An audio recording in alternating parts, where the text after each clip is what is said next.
तो गाइज़ आज की वीडियो में ना मैं आपको एक जेन्युइनली ऑनेस्ट चीज़ बताने वाला हूँ जिसको आप बहुत ही ध्यान से समझना। और अगर आप नहीं समझोगे ना तो आगे जाके आपको आपके करियर में डेफिनेटली प्रॉब्लम होने वाली है।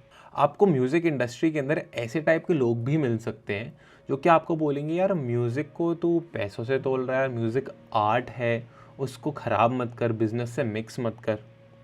अब मैं उस पर एक जेन्युइनली अपना ऑनेस्ट ओपिनियन देना चाहता हूँ। देखो यार, अगर आप म्यूज़िक को एज अ हॉबी ही ट्रीट कर रहे हो और एज अ हॉबी ही किसी और के लिए बना रहे हो तो ठीक है, तो कोई प्रॉब्लम नहीं है। उसको प्योरली एज अ आर्ट देखो, उसको प्रॉपर उसी तरीके से करो जिस तरीके से आप करना चाहते हो। बट अगर आप अपने म्यूज़िक के पैशन को अपना करियर बनाना चाहते हो, उसको प्रोफेशनली करना चाहते हो ना, तो अगर आपका ये माइंडसेट है कि मैं दूसरों के लिए फ्री में काम कर दूंगा और चल जाएगा, वो अगला बंदा मेरे को बोल रहा है यार आर्ट को पैसों से मत तोड़, तो आई गेस ये आपकी गलती है कि आपने उसको हाँ बोल दिया और उनके लिए फ्री में म्यूज़िक बनाकर भी दे दिया। अब मैं यहाँ पे ये नहीं कह रहा कि आप फ्री में म्यूज़िक मत बनाओ। मैंने खुद कॉलेज के टाइम पे इतनी फ्री कोलैबोरेशंस करी है, फ्री में आर्टिस्ट के लिए म्यूज़िक बनाया, बिकॉज तब मैं सीख रहा था। मेरे को चीज़ें सीखनी थी, मेरे को नई नई चीज़ें डिस्कवर करनी थी, जो कि अगर मैं उस टाइम पे आर्टिस्ट को मना कर देता था तो मेरे को ही सीखने को नहीं मिलता कि वोकल्स के नीचे म्यूज़िक कैसे बनाते हैं। बट एक टाइम के बाद ना आपको सेंस हो जाता है कि भाई हाँ, मेरे को म्यूज़िक क्रिएट करना आ गया है, जो भी बंदा मेरे पास आ रहा है मैं उसको अच्छी वैल्यू इन रिटर्न दे पा रहा हूँ। अब वहाँ पर आके अगर आपको कोई बोलता है कि बावे, अरे भाई को तूने बोल दिया कि यार भाई को पैसे के लिए बोल दिया तूने, भाई को आज तूने दिखा दी, तो यहाँ पर आपको ये समझना पड़ेगा कि भाई वो अगला बंदा नहीं समझता पैसों की वैल्यू, टाइम की वैल्यू। और अगर ऐसे लोगों के लिए आप फ्री में काम कर रहे हो तो आगे जाके ना आपको कहीं ना कहीं रिग्रेट ज़रूर होगा, यार मैं इस बंदे को बोल सकता था पर मैंने बोला ही नहीं, कि उसको दुख ही ना हो, उसको बुरा ना फील हो। यार एक बड़ी कॉमन सी आप बात बताओ, आपके मॉम डैड हो गए, अगर वो जॉब करते हैं, वो किसी के यहाँ काम करने जाते हैं, अपने सुबह से लेकर रात तक पूरा एफर्ट दे के आते हैं वहाँ, और उनको महीने के एंड में सैलरी नहीं मिलेगी तो उनको अच्छा लगेगा क्या? नहीं, राइट? क्योंकि भाई उनको वो बेसिक सैलरी चाहिए। आप खुद देखो, आपको खाना खाना है तो आपको पैसे लगते हैं, आपको डॉक्टर के पास जाना है आपको पैसे लगते हैं, आपको सोना है, चैन की सांस लेनी है तो घर लगता है, उसके लिए पैसे लगते हैं, आपको एक जगह से दूसरी जगह ट्रैवल करना है, पैसे लगते हैं। आप इनफैक्ट जब खड़े भी हो, जो कपड़े पहनते हो वो भी फ्री में नहीं आते, उसके लिए भी पैसे लगते हैं। बट यहाँ पे अगर आपका कोई दोस्त या आप जिस आर्टिस्ट के लिए काम करते हो वो आपको बोल रहा है बाबे आज तूने पैसे की बात कर दी, आज तूने दिखा दिया अपना, तो भाई उसको समझाओ कि यार मेरी बेसिक नेसेसिटी भी पूरी नहीं हो रही तो मैं काहे का इसको प्रोफेशनली फॉलो करूं। ये चीज़ आपको डेडिकेटेडली अपने दिमाग को समझानी पड़ेगी। होता क्या है, म्यूज़िक करियर के अंदर ना बहुत सारे इंट्रोवर्ट आते हैं। मैं खुद भी इंट्रोवर्ट हूँ, और इंट्रोवर्ट के पास ये पावर होती है कि वो अपना घर पे अकेले बैठ जाते हैं कमरे के अंदर और वो किसी भी स्किल को बहुत अच्छे तरीके से सीख लेते हैं। अगर आपको अच्छा म्यूज़िक प्रोड्यूस करना सीखना है ना तो वो एक टेक्निकल स्किल है।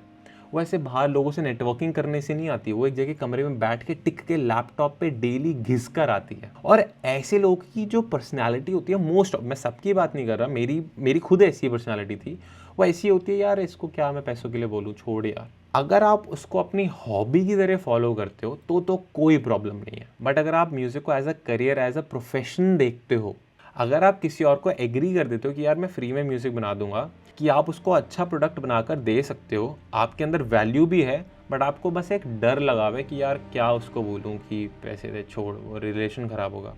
यार ऐसे रिलेशन का कोई फ़ायदा भी नहीं है, समझ रहे हो? ऐसे रिलेशन का कोई फ़ायदा भी नहीं है। जब आप इस चीज़ को प्रोफेशनली कर रहे हो ना, और अगर आपको इनिशियली इसके लिए पैसे मिलेंगे, जो कि मिलने भी चाहिए, और जब वो पैसे आपके जेब में आएंगे भाई आपको बेटर फील होगा, आपको कॉन्फिडेंस आएगा, आपकी बातों में वो सारी चीज़ें रिफ्लेक्ट होगी। पैसे कमाना चाहे आर्ट से, अपने काम से, कोई बुरी बात नहीं होती। जब आप पैसे कमाना सीखते हो ना तो आपको नई नई चीज़ें पता लगती है। भाई आपको पता लगता है कि इस पैसे को अब मैं यूज़ कैसे करूँ। सबसे पहले तो आप अपनी बेसिक नेसेसिटी को पूरी करते हो, खाना पीना, घर, फ़ोन, ये वो ले लिया।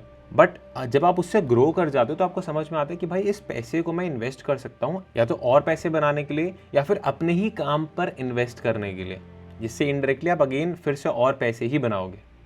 हमारे घर वालों ने ना, स्पेशली जो मिडिल क्लास लोग होते हैं, उन्होंने बहुत ही गलत एक माइंडसेट, आई फील, सब नहीं करते अगेन, बट बहुत लोगों के घर में मैंने देखा है, वो ये बोलते हैं यार ये बिजनेसमैन है, इसका कुछ गलत काम ही होगा वैसे कमाने का ना, तभी इतना अमीर है। ये बहुत लोगों के घर में मैंने एटीट्यूड देखा है।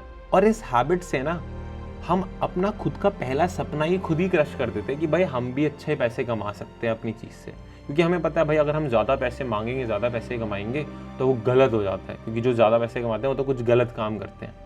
ये तो हमें बचपन से सिखाया गया है, हमेशा ऐसे हल्का हल्का दब दब के ही रहो, वो सबसे बढ़िया है।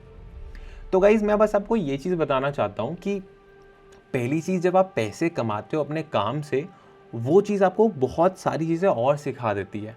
आपके अंदर कॉन्फिडेंस आ जाता है, आपको टैक्सेशन समझने की नॉलेज आती है, आपको पैसे को री इन्वेस्ट कैसे करना है वो समझ आता है, आपके ऊपर जो रिस्पॉन्सिबिलिटीज़ होती है उसको आप कैसे फुलफिल कर सकते हो आपको वो समझ आता है, और आप एज अ पर्सन चेंज हो जाते हो। और दूसरी चीज़ मैं आपको यही बताना चाहता हूँ, अगर आप म्यूज़िक को हॉबी की तरह फॉलो करते हो कोई दिक्कत नहीं है, फ्री में बनाओ, कोई प्रॉब्लम नहीं, क्योंकि आप उसको एज अ हॉबी देख रहे हो।